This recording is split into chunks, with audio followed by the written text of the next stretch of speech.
Me, you, and you. So then I put on my suit with my big ass belt buckle to let you know I'm a fucking farmer. I'm gonna have my friends over, and they're my neighbors, and they're gonna be fucking in their suits and their fucking boom boom, and we're gonna have our fucking lawyer that knows all the law and the legal system and blah blah blah, and here we are. But we're gonna put the guns down. We're gonna let you speak, motherfucker. But what we're not gonna do is allow you to come fucking extort our dumbasses, right? And that's how great granddaddy handled that shit in 1930 as a moonshine. Like, right? Right. And so like the whole society is designed in a way that doesn't make sense. Like, why are we growing not food everywhere? Like, all the streets should be growing food. Instead of having all these just shrub plants, why isn't it plants that growing food? There's no reason that people should be starving because we're growing a lot of things that does not produce anything useful.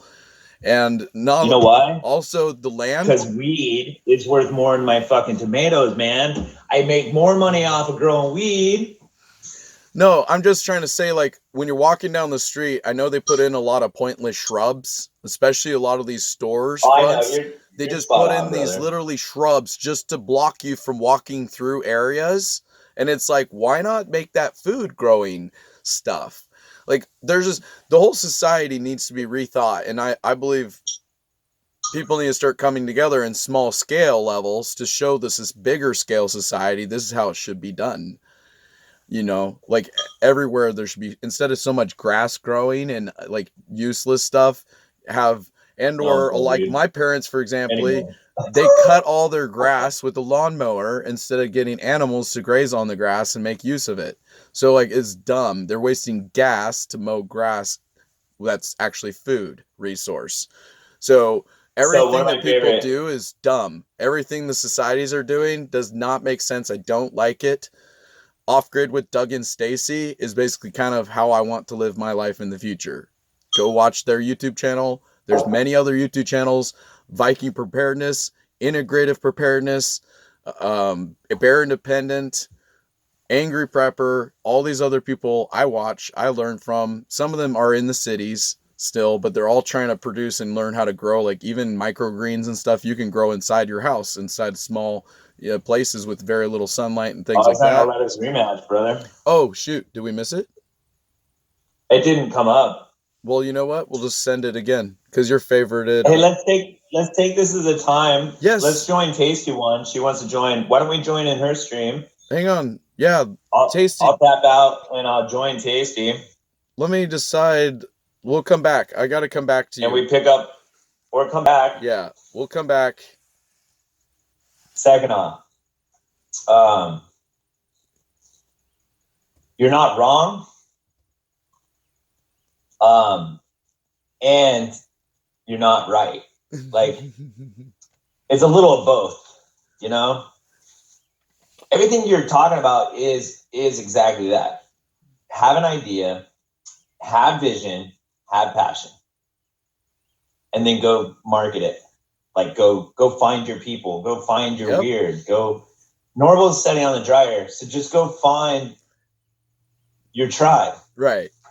Because there's other people that do need people like me. For me to be enjoying my everyday life, I don't just want kids. I don't have kids. I don't have a wife. I don't have a girlfriend. I need more of a community. Even if I had kids or a wife or girlfriends or whatever, I still need more community than just relying on that. That's... we all do. I'm very social, and anyways, that's why you're worthy of love.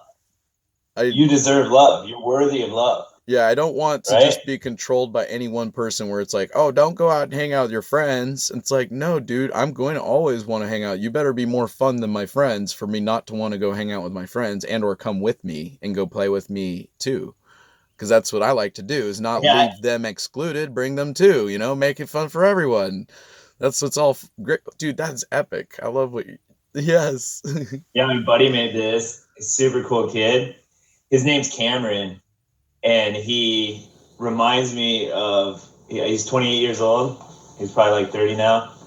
And when I hang out with him, it's like hanging out with my oldest kid who's 10, almost 10. And it's weird because it's like hanging out with the adult version of my kid, but it's a different dude. Anyway, it real karmic, and like, you know, I met this kid last year, and it like instant family, like just like brought me in, and he gifted me this, and I've been reaching out to him because same thing, his mom was sick, he got COVID, he you know, got really depressed because of the pandemic, and but I just pulled this out because like I hear you, like you're not alone, right? And there's communities growing around this energy, right? Like seen through. So I love this, right? If you write it out, it goes real lies, realize, real lies.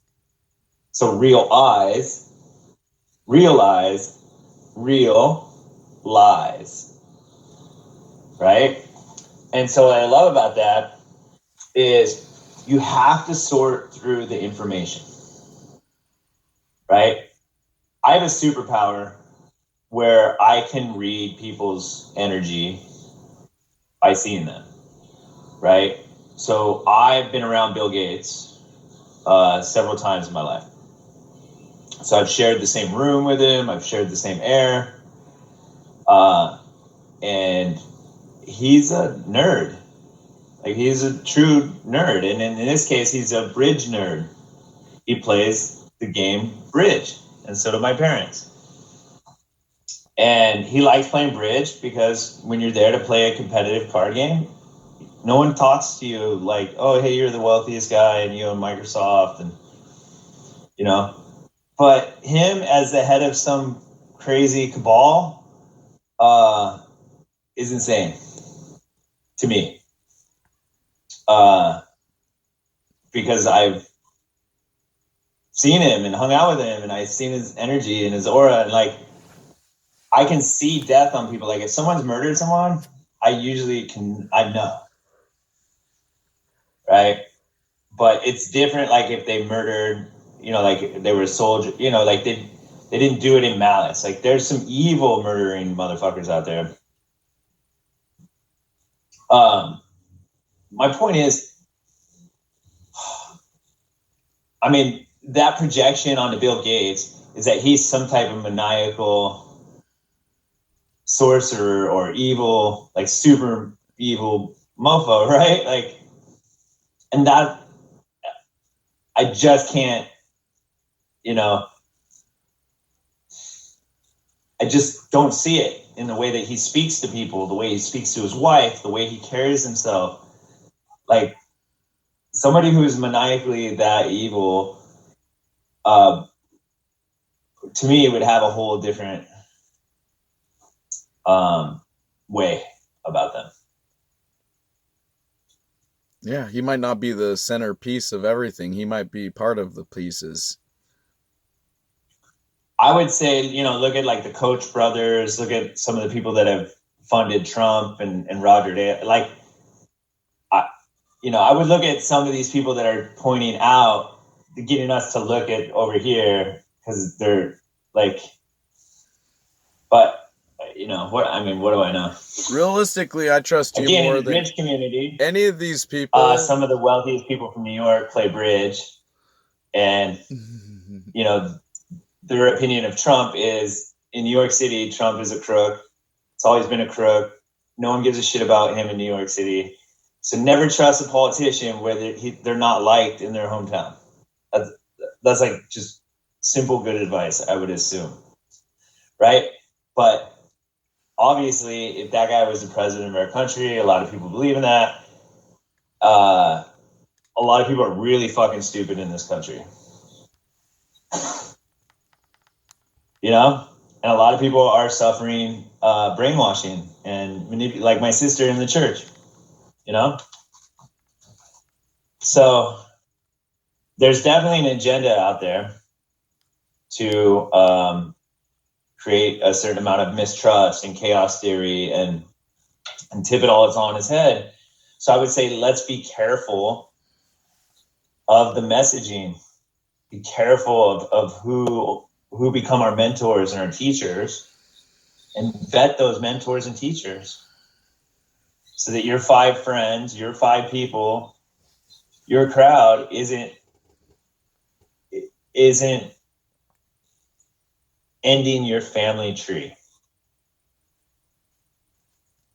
Remember I talked about like how, my friends like, oh, I'm not having kids, in the world today and blah, blah, blah. And I was like, you freaking quit. Quitter. Yep.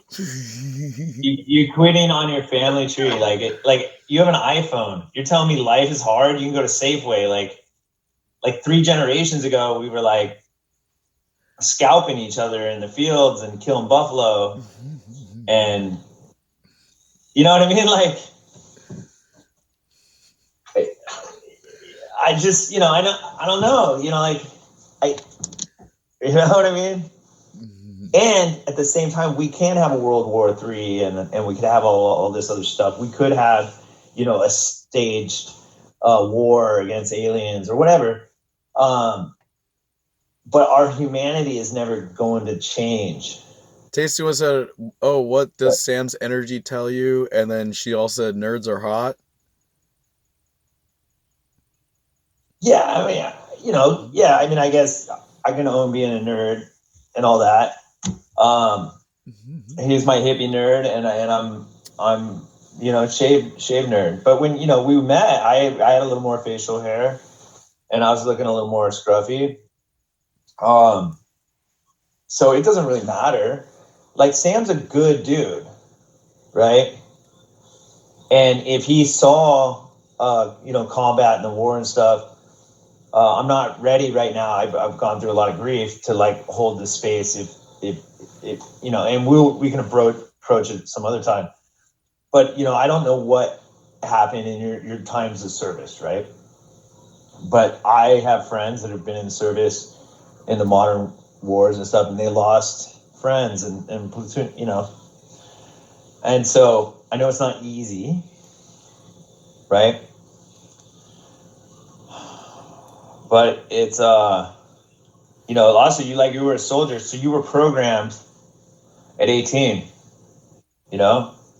and so when you come out of being a soldier, you still have that programming, that belief, that that bond that you have with other soldiers. And so I think it's easy. I studied mass movements in college, and so we studied Hitler and the rise of Nazis in Germany, and how that energy took over a group of people to want to annihilate everyone else. And right, they conquered France in 7 days, right? Russia thought they were going to take over Ukraine in like a week, right? Now, in Europe, and I don't know if y'all know, but they've been talking about going to war with Ukraine for 9 or 10 years. So nobody was shocked in Europe, right? We didn't talk about it here because we don't talk about world thought. We're so self-centered. So by traveling and using your passport, which you have the freedom to do, you can travel around the world, and a lot of these things that you're talking about like begin to disappear. Like when I went to Peru during COVID, like the way that they control their people and the mask, like I had to wear 2 masks, and you follow the rules because it's easier than going to jail, period. Well, certain things you're not going to go to jail for as long as you respect people's boundaries. But I don't know the rules and laws in Peru, and if like the military dude's like waving shit at me, speaking to me in Spanish, and I'm gonna do my best to comply. Like, you're waving a gun in my face, and you have a way of restraining me, because I've been put in jail, dude. Like, you don't have a lot of rights. Yeah. If you're behind bars, like. And that's why I wouldn't travel during like anymore unless I'm going with a group of people and I need to be with security at all times. I don't trust this world like you do, but I don't. And I've been to the scary places and I'm still like, no, it's not so cool. Like, dude, I value you. Like you're a good dude, and you're if all you wind up in right the wrong place. spot without people that got your back, it's not cool.